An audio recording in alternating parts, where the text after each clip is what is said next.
the most unbelievable star I'd ever worked with. The generosity, the delight at other people's work, performance. Never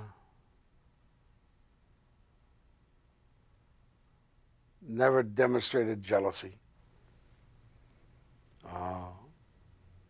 or pique at somebody demanding too much, taking too much. In the work situation, the show is what mattered. And she was an unbelievable doll to work with. I think what impressed me most when I did Mary, I had done my own series several times, but to be on a show like that was the fact that in between scenes, even if people weren't in the scene, like Gavin and Ed and all the people backstage, they would hang out and listen to how the scene was going that somebody else was doing. And they, now why didn't that get a bigger laugh? What was that? I know what happened. That impressed me, that they didn't just in between when they weren't on, they'd go back to their dressing rooms. They really, really cared about the show. That was very impressive. They decide that the daughter on the Danny Thomas show also wants to have a film career, and so she left, Sherry Jackson. So she left the show, but they still needed a daughter. So they started casting for the part of Danny's daughter. Would never say anything, it just would have been a different person. And one of the girls, the young girls that came in, they loved, and she was wonderful, but she just was so pretty and had this little button nose. And of course, Danny Thomas, who was Lebanese, was famous for his big nose.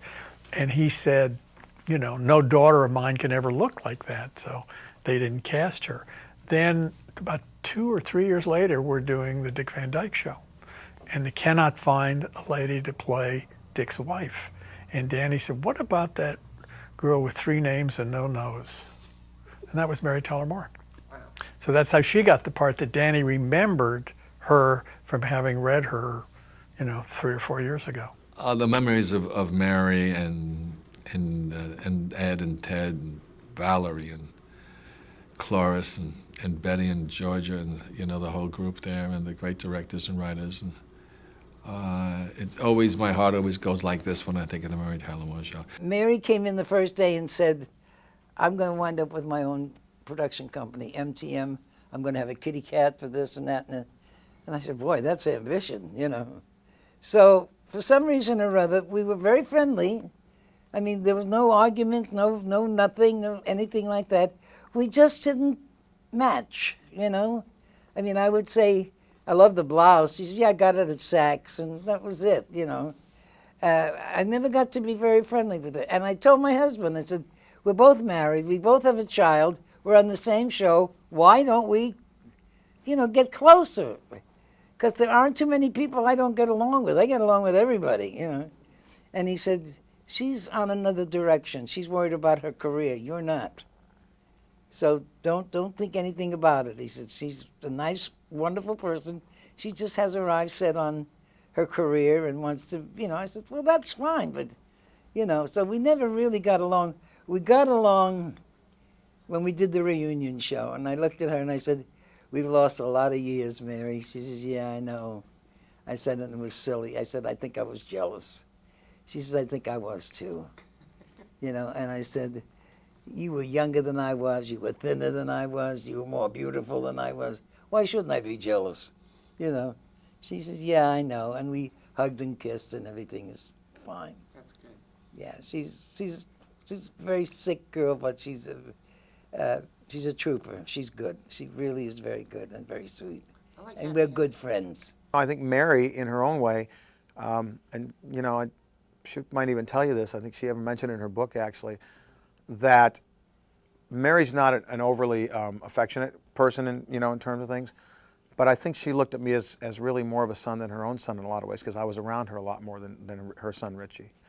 And I think that's kind of an interesting thought when you think about it, because you're together so much all the time.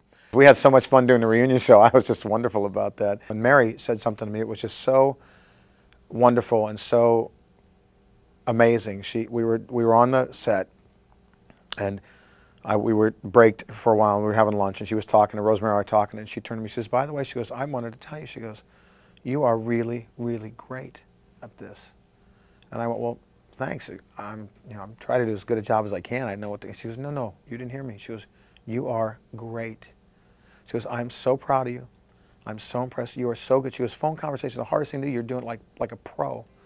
She goes, you know what? She goes, I am so proud of you. And then later that day, or the next day when we taped it, my real mom come in, and we were down talking to Mary, and she hadn't seen her for a while. And Mary turned to her and she says, you should be so proud of this man. She goes, I am, and you should be. She goes, he came out, he's a wonderful kid. He was raised wonderfully. He's a professional, because I've done very well in this business. I've done very, very well in it. She goes, and he's accomplished so much, and he's such a great human being, and you should be really proud of that. And it was just pretty overwhelming and pretty wonderful to hear that from somebody, especially somebody like Mary Tyler Moore,